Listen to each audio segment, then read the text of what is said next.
Students, मुझे ऐसा लगता है कि आपको समझ में आ गया है कि इनफाइनाइट वर्ब, इनफाइनाइट मतलब जो मेन वर्ब नहीं होता है उसके कितने रूल्स है, 3 रूल्स है। टू के बाद V1 है, अगर फॉर के बाद ing है, अगर हैविंग, बीइंग और गेटिंग के बाद अगर V3 है, ओके, और प्रेपोजिशनल फ्रेजेस के बाद अगर V4 है, ओके, तो वो कौन सा वर्ब कहलाता है? That is not main verb, उससे टेंस नहीं पता चलेगा, वो इन्फिनेटिव, ओके, वो क्या है? इनफाइनाइट वर्ब बोलते हैं उसको। क्या बोलते हैं? इनफाइनाइट। देखो थोड़ा सा कंफ्यूजन है, वर्ड दो है, एक जैसे है, ओके। इनफाइनाइट, इनफाइनाइट का मतलब होता है कि जो मेन वर्ब नहीं है उसको हम इनफाइनाइट वर्ब बोलते हैं, और टू के बाद अगर V1 है तो उसको इन्फिनेटिव बोलते हैं, ठीक है। थोड़ा सा ही फर्क है, थोड़ा सा ही मतलब उसका प्रोनाउंसिएशन जो है वो थोड़ा सा ही डिफरेंट है, बाकी वो सेम के जैसा ही लगता है, लेकिन दोनों में फर्क है, ओके। नाउ अब हम बात करेंगे फाइनाइट वर्ब की। फाइनाइट वर्ब का मतलब है कि मेन वर्ब कैसे पता चलेगा कि कौन सा वर्ब टेंस के हिसाब से, हमको कैसे पता करना है कि ये टेंस के हिसाब से है, इससे हमको पता चलेगा, ओके। अब उसके कुछ रूल्स है, जैसे हमने इनफाइनाइट के रूल्स देखे हैं वैसे ही फाइनाइट वर्ब के रूल्स है, रूल्स देख लेंगे। फर्स्ट रूल है कि अगर वर्ब है, आपको अब कंफ्यूजन ये भी निकल गया होगा कि नाउन है या वर्ब है, ओके। अगर वर्ब है और उससे पहले हेल्पिंग वर्ब है, whether the sentence is in question form और answer form, okay, that doesn't matter anywhere. अगर वर्ब है और उससे पहले एक हेल्पिंग वर्ब है, अगर हम टेंसेस की बात करेंगे तो हमने दो ही टेंसेस सीखे हैं, कंटिन्यूअस और सिंपल। उसके अब आपको हेल्पिंग वर्ब उसके पता होने चाहिए। कौन से है helping verb? Is, am, are, was, were, will be, shall be. Continuous के है, प्रेजेंट, पास्ट और फ्यूचर, और डू, डज, डिड और विल, शैल, ये सिंपल के है। अगर कोई भी वर्ब है, वर्ब का फॉर्म भी आपको पता है, वर्ब है और उससे पहले हेल्पिंग वर्ब है, तो डेफिनेटली वो कौन सा वर्ब है? मेन वर्ब है, ओके। ये फर्स्ट रूल है कि अगर वर्ब से पहले हेल्पिंग वर्ब है तो वो मेन वर्ब है। सेकेंड, अब हमने ये भी देखा है कि सिंपल में तीन, ओके, सिंपल में 3 सेंटेंसेस ऐसे रहेंगे। कौन से सेंटेंसेस रहेंगे? Affirmative sentences, okay. जब सिंपल के आप आंसर देते हो विदाउट नॉट, ओके, जब सिंपल के आप आंसर देते हो तो हमने देखा है कि वो अफर्मेटिव सेंटेंसेस जो होते हैं उसमें आपको वर्ब का फॉर्म यूज करना पड़ता है, उसमें हेल्पिंग वर्ब नहीं होते हैं। जैसे कि आप आंसर दे रहे हो आई यू वी दे के लिए, तो आप सब्जेक्ट यूज करते हो और डायरेक्टली V1 यूज करते हो। ही शी इट के लिए आंसर दे रहे हो affirmative answer without not, okay, positive answer, negative नहीं, ओके। और ही शी इट नेम के लिए आप V5 यूज करते हो, और सिंपल पास्ट टेंस में with all subject I you we they he she it, उसके लिए आप V2 यूज करते हो, ओके। तो ये जो तीनों रूल्स है, क्योंकि फर्स्ट रूल ये बोलता है कि वर्ब से पहले हेल्पिंग वर्ब होना चाहिए तभी वो मेन वर्ब है, ओके। लेकिन ये जो 3 सेंटेंसेस आते हैं, यानी कि सिंपल, प्रेजेंट और सिंपल पास्ट के 3 सेंटेंसेस, अफर्मेटिव वाले सेंटेंसेस, जिसमें कि आप देखोगे कि वर्ब तो है पर उससे पहले हेल्पिंग वर्ब नहीं है, तो फिर उसको कैसे पहचानोगे? अगर हेल्पिंग वर्ब नहीं है तो एक और तरीका है उसको पहचानने का, उससे पहले सब्जेक्ट होना जरूरी है, ओके, गॉट इट। देखो मैंने बोला आई यू वी दे के साथ V1, ही शी इट और नेम के साथ V5 और with all subject past tense में V2, लेकिन कंपलसरी ये है कि ये V1, V5 या फिर V2 से पहले आपका सब्जेक्ट होना जरूरी है। अगर उससे पहले सब्जेक्ट है so that is also main verb. तो there are 2 rules for main verbs. First है कि एक जो वर्ब है, ओके, वर्ब जो है उससे पहले हेल्पिंग वर्ब होना जरूरी है, और सेकंड है कि अगर हेल्पिंग वर्ब नहीं है तो 3 सेंटेंसेस में सब्जेक्ट होना जरूरी है। विदाउट सब्जेक्ट, अगर आप विदाउट सब्जेक्ट की बात करेंगे तो V1 है, ओके, लेकिन उससे पहले सब्जेक्ट नहीं है, तो हमने इनफाइनाइट में देखा है कि 2 के बाद भी V1 आता है और सब्जेक्ट है आई यू वी दे, उसके बाद भी V1 आता है, तो इसमें से मेन वर्ब क्या हो गया? जो जिससे पहले सब्जेक्ट है और V1 है वो मेन वर्ब है, लेकिन 2 के बाद अगर V1 है तो वो मेन वर्ब नहीं है। मुझे ऐसा लग रहा है कि आपको समझ में आ रहा है, लेकिन फिर भी अगर आपको ऐसा लगता है कि और थोड़ा एक्सप्लेनेशन की जरूरत है तो मुझे जरूर बताइएगा, हम उसको अच्छे से एक्सप्लेन करेंगे।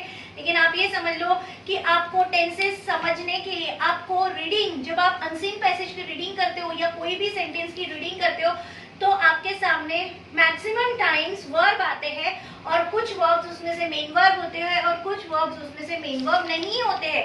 मेन वर्ब हमको टेंस बताते हैं और दूसरे वर्ब्स हमको टेंस नहीं बताते। लेकिन टू कॉम्प्रिहेंड द सेंटेंस आपको ये समझना जरूरी होता है कि मेन वर्ब कौन सा है, यानी दोनों में डिफरेंशिएट करना आपको जरूरी होता है। Got it? Now students, here are some examples. इन एग्जांपल्स को देखने के बाद आपको और अच्छे से समझ में आएगा फाइनाइट और infinite verb, okay. Will go to the first statement.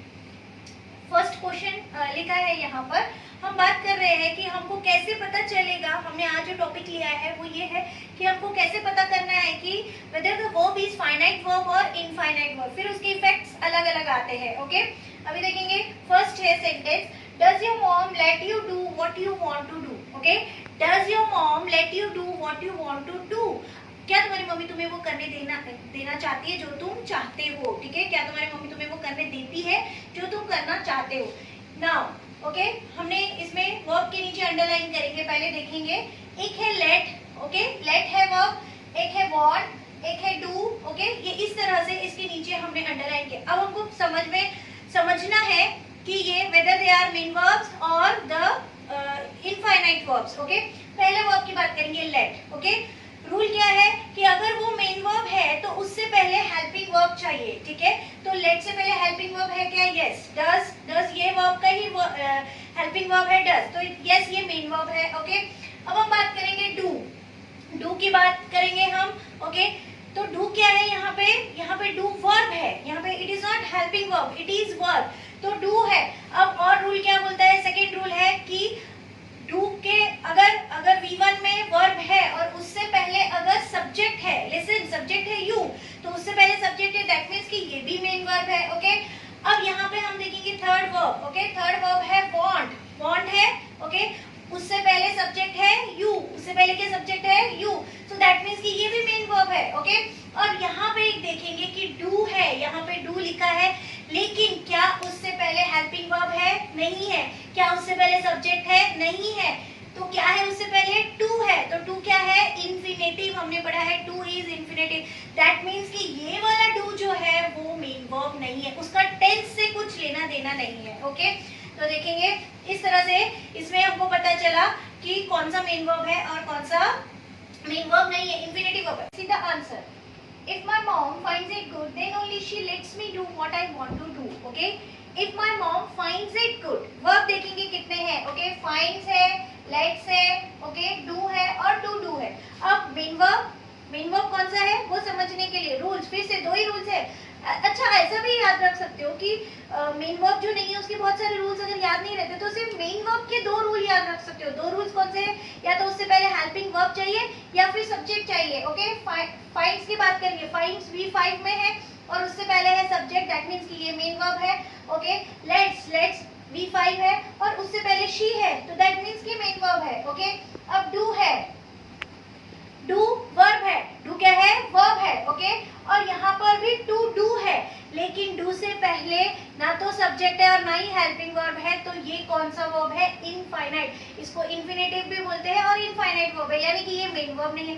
तो इस तरह से हमको ये समझना है कि कौन सा मेन वर्ब है और कौन सा मेन वर्ब नहीं है। अब ये वाला एग्जांपल देखेंगे, ये बहुत अच्छा एग्जांपल है। आप कोई भी टेंस में सेंटेंस लिख सकते हो, सिंपल, कंटिन्यूअस, आगे भी हम जो पढ़ेंगे उसमें भी लिख सकते हैं, बट हमको हर टेंस में, हर सेंटेंस में समझना जरूरी कि मेन वर्ब क्या है। Okay, did you feel like yearning while studying, हमने देखा है कि कुछ प्रेपोजिशनल फ्रेजेस है, अगर उसके बाद V4 है तो दैट मींस कि वो क्या है?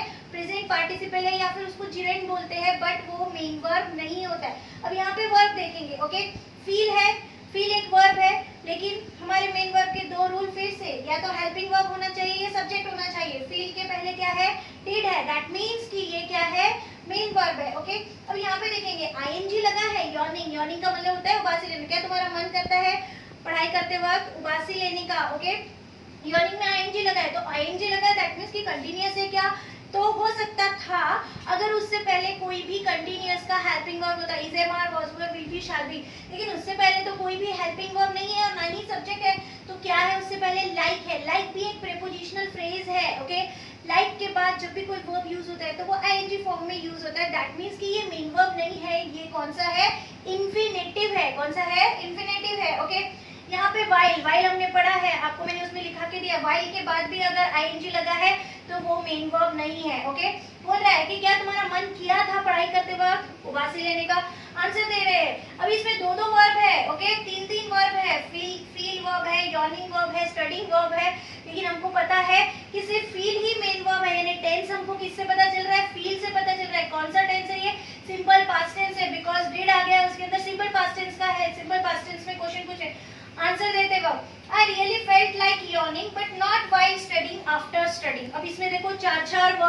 ओके, कौन सा है? फेल्ट। फेल्ट एक वर्ब है। अब हमको मेन वर्ब है कि नहीं कैसे पता चलेगा? तो उससे पहले सब्जेक्ट है आई, दैट मीन्स कि मेन वर्ब है। अब फेल्ट क्या है? V2 है। फेल्ट V2 है। V2 का मतलब होता है सिंपल पास्ट टेंस में अफर्मेटिव आंसर दिया हुआ है। ओके, लाइक के बाद ing है, वो मेन वर्ब नहीं है। ओके, व्हाइल के बाद ing है, वो भी मेन वर्ब नहीं है। आफ्टर के बाद ing है, वो भी मेन वर्ब नहीं है। दैट मीन्स कि एक सेंटेंस में 3, 4, 5 भी वर्ब हो सकते हैं, लेकिन टेंस जो होता है वो हमको एक ही वर्ब से पता चलता है, मेन वर्ब से पता चलता है हमको टेंस। और इसको जानने के बहुत सारे तरीके हैं, लेकिन मेन 2 तरीके हैं इसको जानने के कि ये मेन वर्ब है और इसका टेंस क्या है। एक और एग्जांपल का मतलब है, हमने एक और रूल देखा है कि जो कि मेन वर्ब नहीं होता है। ऐसा एक और रूल है कि हैविंग, बीइंग और गेटिंग के बाद अगर V3 है तो वो भी मेन वर्ब नहीं है। यहाँ पर एक सेंटेंस लिखा है having done my homework I went to school. अब हमको पता कैसे चलेगा कि इसमें टेंस कौन सा है? तो हैविंग और डन। ओके, हैविंग के बाद अगर V3 है तो वो मेन वर्ब नहीं है, यानी कि इससे तो हमको टेंस नहीं पता चलेगा। फिर हमको टेंस कैसे पता चलेगा? तो I went to school, went एक वर्ब है। अब कैसे है वो मेन वर्ब कैसे पता चला? क्योंकि उससे पहले सब्जेक्ट है आई। तो इन दिस वे अलग अलग हमको ये वाले फॉर्मूलेस जो है ये हमको याद करना बहुत ही जरूरी है। ये सिर्फ टेंस के लिए ये जरूरी नहीं है, या फिर सेंटेंस समझने के लिए जरूरी नहीं है। एक और इम्पोर्टेंट टॉपिक हम पढ़ने वाले हैं आगे, सिंपल कंपाउंड कॉम्प्लेक्स। तो मोस्ट इम्पोर्टेंट टॉपिक होता है वो भी एक, okay, one of the most important topics. Okay, उसमें से एक सिंपल कंपाउंड और कॉम्प्लेक्स होता है। उसमें आपको सबसे ज्यादा जो चीज की जरूरत होती है वो ये समझने की कि सिंपल को कंपाउंड या कंपाउंड को सिंपल करने के लिए आपको सिर्फ ये समझना होता है कि वो फाइनाइट है या इनफाइनाइट वर्ब है, और आपके लिए वो इजी हो जाता है समझना कि whether it is a simple sentence और कंपाउंड और complex. So students, in this way, goodbye for now. Have a nice day. Take care. Bye.